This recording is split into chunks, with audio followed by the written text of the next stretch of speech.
एक और बड़ी अपडेट, यूपी सरकार में परिवहन मंत्री दयाशंकर सिंह ने बड़ा बयान दिया है। निकाय चुनाव में निगम की सभी सीटें जीतेंगे, कहना है दयाशंकर सिंह का। निकाय चुनाव के लिए भाजपा की तैयारी पूरी है। ओम प्रकाश राजभर पर भी उन्होंने बड़ा बयान दिया। सपा के साथ नहीं जाएंगे ओपी राजभर। चुनाव के बाद सपा और सुभाषपा का गठबंधन टूट गया था, राजनीति में संभावना बनी रहती है। ये बयानात हैं दयाशंकर सिंह के। प्रधानमंत्री दयाशंकर सिंह हमारे साथ बातचीत के लिए मौजूद है। सर, निकाय चुनाव है और बीजेपी एक बार फिर से तमाम सारी जातियों के साथ मुस्लिम समुदाय पर भी नजर रख रही है और पसमानदा समाज को लेकर के सम्मेलन भी करने वाली, क्या कुछ तैयारी है आप लोगों की? देखिए, भारतीय जनता पार्टी अपने कार्यकर्ताओं के बल पर चुनाव लड़ती है और कार्यकर्ता हर समय चुनाव के लिए तैयार रहते हैं, क्योंकि केवल चुनाव के ध्यान में रख करके ही हम लोग काम नहीं करते हैं। बाकी दल हैं जो केवल चुनाव के समय ही वो अपनी रणनीति बनाते हैं, और भारतीय जनता पार्टी के कार्यकर्ता सदैव चुनाव के लिए, क्योंकि जनता के बीच में काम करते रहते हैं। हर बूथ पर भारतीय जनता पार्टी के कार्यकर्ता पहले से ही काम करते हैं। तो चाहे वो विधानसभा हो, लोकसभा हो, या चाहे नगर निगम का चुनाव हो या पंचायत का चुनाव हो, इसके लिए हम लोग सदैव तैयार रहते हैं। और ये आप स्थानीय निकाय के चुनाव में सदैव भारतीय जनता पार्टी पहले से भी जीतती रही है, और पिछले चुनाव में भी 16 नगर निगमों में से 14 नगर निगम भारतीय जनता पार्टी ने जीती थी। इस बार जो 2 बची थी वो भी हम लोग 100% भारतीय जनता पार्टी जीतेगी। 2024 के पहले से जनता के विश्वास का परीक्षण के तौर पे भी देखा जा रहा है। आपको लग रहा है कि 2024 के पहले आप लोग जनता का विश्वास जीतेंगे और निकाय चुनाव में बेहतर प्रदर्शन करेंगे? क्योंकि अखिलेश भी कह रहे हैं कि जैसे खतौली मैनपुरी में हमारी जीत हुई है, अब विपक्ष का समय आ गया, विपक्ष इनकी योजनाओं से त्रस्त है। देखिए, उनकी कहीं जीत नहीं हुई है। वो मैनपुरी की भी जीत जो है, उन्होंने कभी अपनी पार्टी के नाम पर वोट नहीं मांगा, न अपनी नीतियों पर वोट मांगा। उन्होंने माननीय मुलायम सिंह जी की श्रद्धांजलि के रूप में वोट मांगा, और पूरे चुनाव में वो कहते रहे कि नेताजी को आप लोग श्रद्धांजलि दीजिए और डिम्पल जी को जिताइए।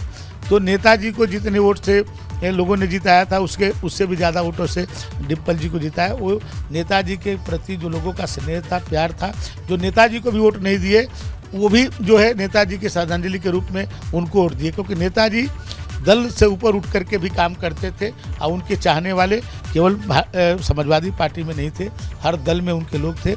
सुनील पांडे के साथ अविनाश तिवारी, एबीपी गंगा, दिल्ली। और अब वक्त है एक बड़ी अपडेट देने का आपको। उत्तराखंड से है, बर्खास्त कर्मचारियों को बड़ा झटका लगा है। सुप्रीम कोर्ट ने स्पीकर के फैसले को बरकरार रखा है। यह बड़ी अपडेट। विधानसभा स्पीकर ने 228 कर्मचारियों को बर्खास्त कर दिया था। कर्मचारियों की बैकडोर से भर्ती हुई थी और हाईकोर्ट की सिंगल बेंच ने स्पीकर के आदेश पर स्टे दिया हुआ था, लेकिन हाईकोर्ट की डबल बेंच ने स्पीकर के आदेश को कायम रखा।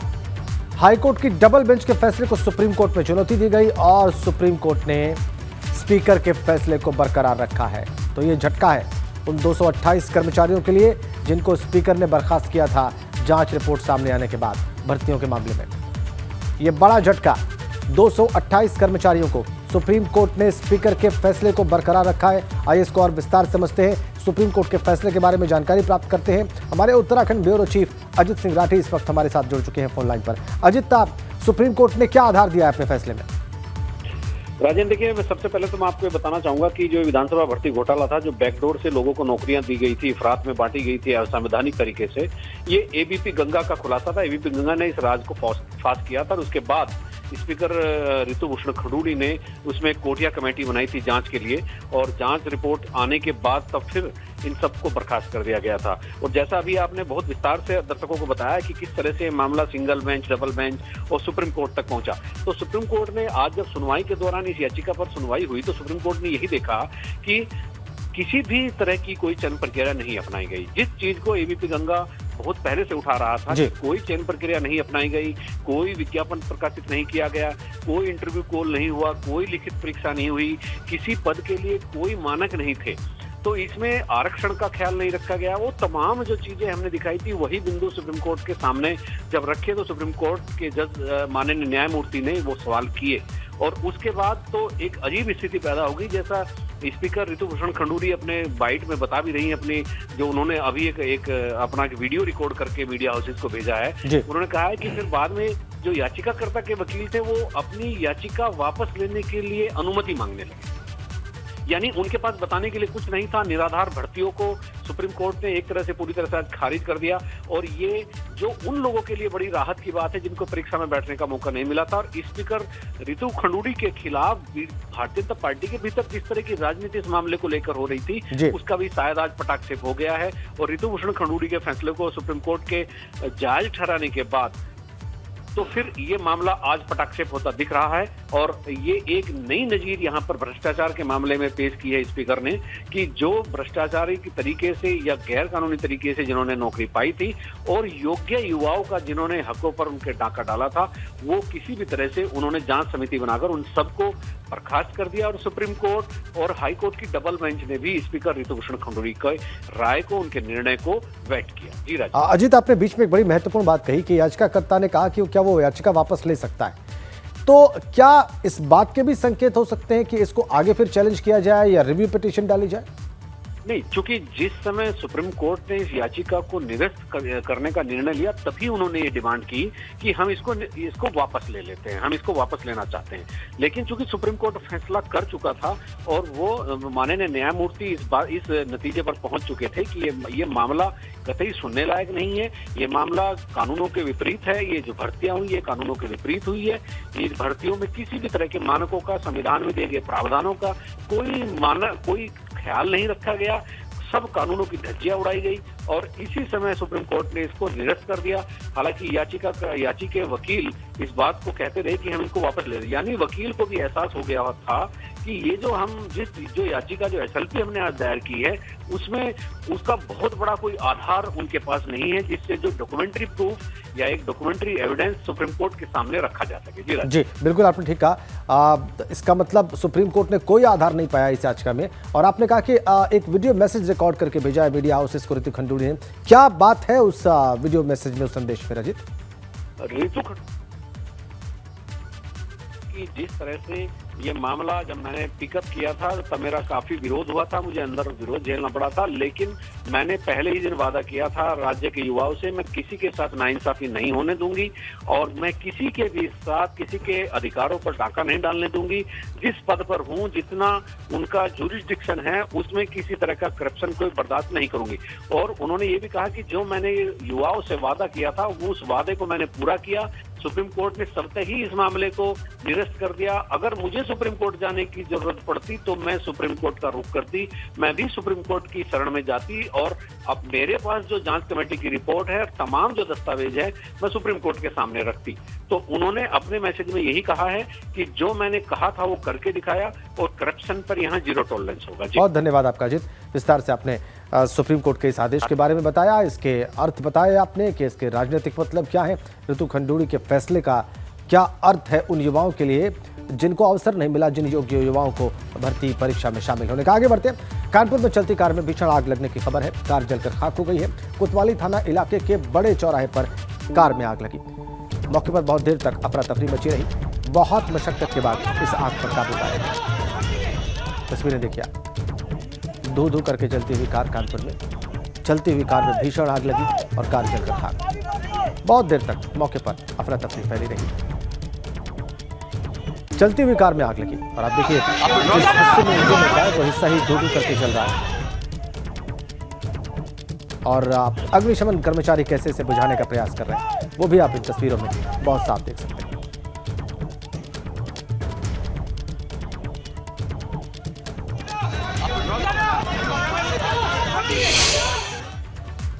इधर झांसी के रक्सा थाना इलाके के खपरेल डैम में 2 सगे भाइयों के डूबने से मौत की खबर है। जिन बच्चों की डूबने से मौत हुई उनकी उम्र 11 और 8 साल बताई जा रही है। दोनों भाई अपने खेत पर डैम में नहाने गए हुए थे।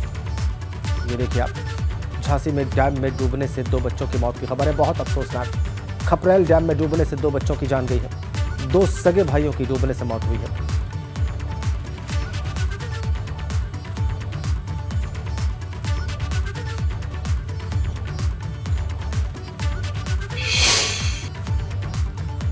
अगली बड़ी अपडेट भदोही से है।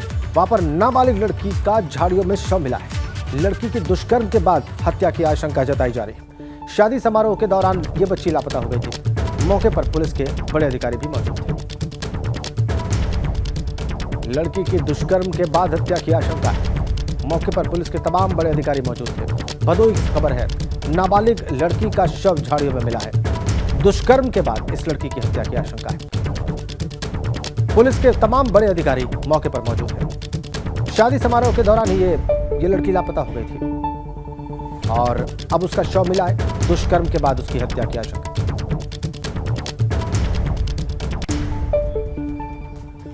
अगली बड़ी अपडेट मऊ से है। जवाहर नवोदय विद्यालय के छात्राओं का प्रदर्शन सामने आ रहा है। छात्रों ने हॉस्टल में ताला लगा दिया है। खाने और पढ़ाई को लेकर प्रदर्शन कर रही हैं छात्राएं। अध्यापकों और प्रशासन पर इन्होंने कई गंभीर आरोप लगाए। जिलाधिकारी को बुलाने की मांग पर छात्र अड़े हुए। जवाहर नवोदय विद्यालय का मामला, छात्रों ने हॉस्टल में ताला लगा दिया है। खाने और पढ़ाई को लेकर बहुत सारी शिकायतें उनकी, और ये देखिए ताला कैसे लगाया उन्होंने। प्रदर्शन छात्रों का, ताला लगा दिया उन्होंने बाहर से।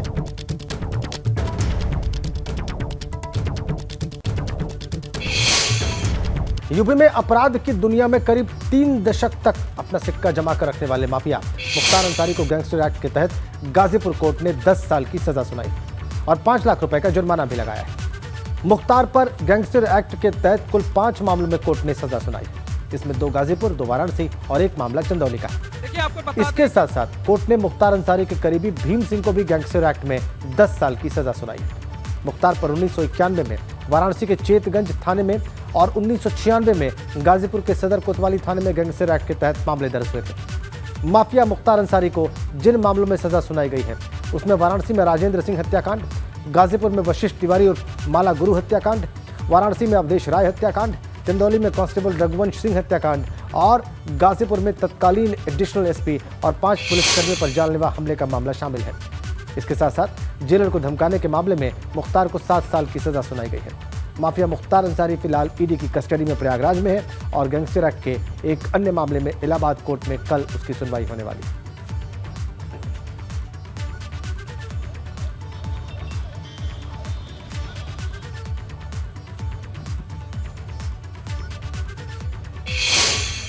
कोर्ट ने 10 साल के सश्रम कारावास और 5-5 लाख रुपए के अर्थदंड से दंडित किया है। इसमें 2 मुलजिम थे, एक मुख्तार अंसारी और भीम सिंह, दोनों को ही बराबर सजा दी है।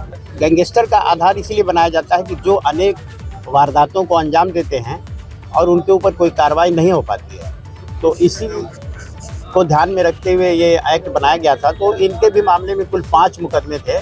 5 मुकदमे तो इनके आपराधिक इतिहास तो 54 के हैं, लेकिन 5 मुकदमों को आधार बनाया गया था इनके ऊपर गैंगस्टर लगाने के लिए। उन 5 मुकदमों में 2 गाजीपुर के, 2 बनारस के और 1 चंदौली के थे और सारे मुकदमे हत्या या हत्या के प्रयास के। इधर रायपुर में मामूली सी बात को लेकर 2 पक्षों में जमकर मारपीट हो गई। हाथ में तमंचा लहराकर धमकी देता नजर आया युवक। एक पक्ष ने तमंचे से फायरिंग का भी आरोप लगाया है और तमंचा लहराते हुए युवक का वीडियो भी वायरल हो गया है। शिकायत पर पुलिस ने मुकदमा दर्ज कर लिया है। धौलाना थाना पुलिस इस मामले की जांच में जुटी है। हापुड़ से रिपोर्ट है। मामूली सी बात थी, हाथ में तमंचा लहराकर धमकी देता नजर आया युवक और शिकायत पर पुलिस ने मामला दर्ज कर लिया है। एक पक्ष ने तमंचे से फायरिंग करने का भी आरोप लगाया है।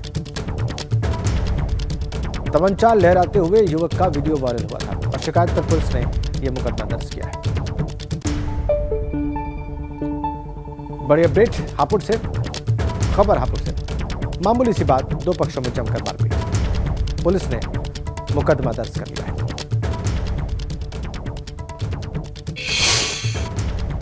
अगली बड़ी अपडेट कानपुर से है। अपराधियों में कमिश्नरेट पुलिस का खौफ दिखाई दे रहा है। अपराधियों ने हाथ उठाकर कसम खाई। अपराध न करने की कसम खाई है अपराधियों ने वहां पर। आगजनी, बमबारी, फायरिंग के आरोपी हैं सभी और सभी अपराधियों ने अपराध से तौबा करने की भी शपथ ली है। काम नहीं करेंगे, हाथ उठाकर कसम खाई।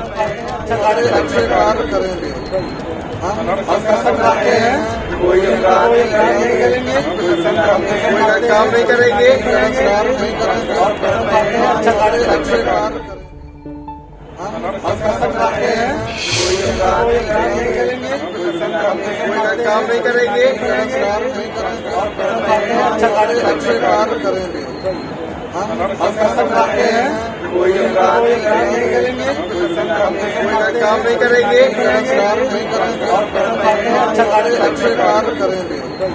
हम कसम खाते हैं कोई अपराध नहीं करेंगे, कोई काम नहीं करेंगे और अच्छा कार्य करेंगे। एक और बड़ी अपडेट अमरोहा से इस वक्त हमारे पास है। भाजपा नेता की दबंगई वहां पर सामने आई है। यातायात नियमों की अवहेलना की है। पुलिस ने रोका, सिपाही ने भाजपा नेता की गाड़ी की फोटो खींची तो इस पर भाजपा नेता भड़क गए। गजरौला के चोपला चौकी के पास का मामला है। यातायात नियमों की अवहेलना करने पर जब भाजपा नेता को पुलिस ने रोका, सिपाही ने फोटो खींची तो भाजपा नेता भड़क गए। फोटो खींचने पर गुस्सा आ गया भाजपा नेता।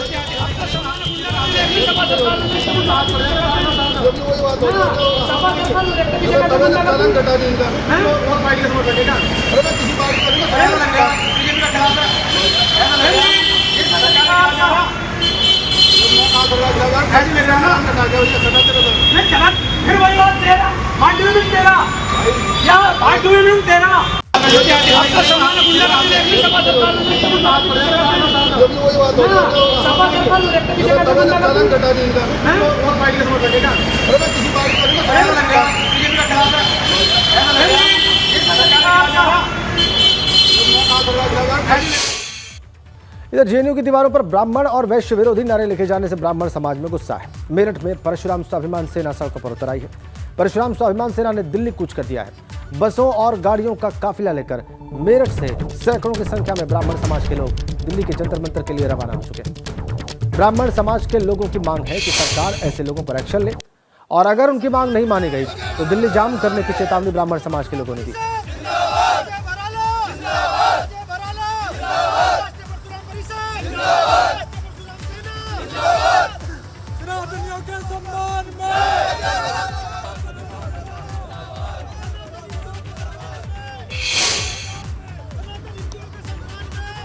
जेएनयू की दीवारों पर ब्राह्मण और वैश्य विरोधी नारे लिखे गए और उसको लेकर देखिए ब्राह्मण समाज ने अब हुंकार भर दी है और यहाँ मेरठ से बड़ी संख्या में जो ब्राह्मण समाज के लोग हैं वो जंतर मंतर पर कूच कर रहे हैं और जंतर मंतर पर धरना प्रदर्शन करेंगे। इसी के साथ ही जो आसपास के जो तमाम जिले हैं वहाँ जगह जगह से जो गाड़ियों की और बसों की व्यवस्था की गई है और बड़ी संख्या में लोग जंतर मंतर पर जाएंगे और अपना जो विरोध प्रदर्शन है वो वहाँ पर जाकर दर्ज कराएंगे। जो परशुराम स्वाभिमान सेना है, परशुराम स्वाभिमान सेना इसको लेकर ज़्यादा आक्रामक नजर आ रही है और यहाँ परशुराम स्वाभिमान सेना के जो राष्ट्रीय अध्यक्ष हैं अजय भराला जी हमारे साथ हैं। अजय जी, एक चीज़ जानना चाहूँगा कि बेहद नाराज और बेहद गुस्से में आप लोग? देखिए, पूरे देश में गुस्सा है। जिस तरीके जेएनयू में ब्राह्मण और बनियों के विरोध में ब्राह्मण बनिए भारत छोड़ो का जो नारा दिया गया है, ये भारत को तोड़ने की साजिश रची जा रही है और इस साजिश को हम नाकाम करेंगे। हम दिल्ली जा रहे हैं जंतर मंतर पर धरने के लिए और यदि हमारी बात नहीं सुनी गई तो चाहे हमें दिल्ली पूरी जाम करनी पड़ जाए, स्वाभिमान सेना पीछे नहीं हटेगी। परशुराम भगवान की जय होगी, सनातन धर्म की जय। किस किस पार्टी के लोग हैं, थोड़ा सा ये आपसे जानना चाहूँगा, किस किस पार्टी के लोग इसमें एकजुट हुए हैं? नहीं, सारा हिंदू एकजुट है। ब्राह्मणों संस्कार दिए हैं पूरे देश को। इतिहास गवाह है, ब्राह्मण सबसे अग्रिम भूमिका रहा है। भूमिका देश में सबसे आगे ब्राह्मण की रहती है, उसके पीछे सारा सनातन रहता है और ब्राह्मणों का अगर अपमान हो जाएगा तो सारा हिंदू समाज उसके पीछे है।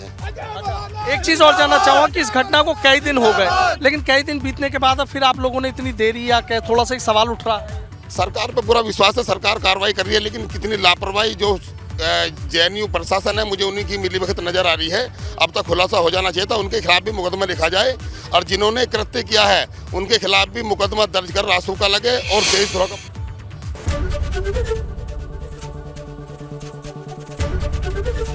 एबीपी गंगा, खबर आपकी, जुबान आपकी।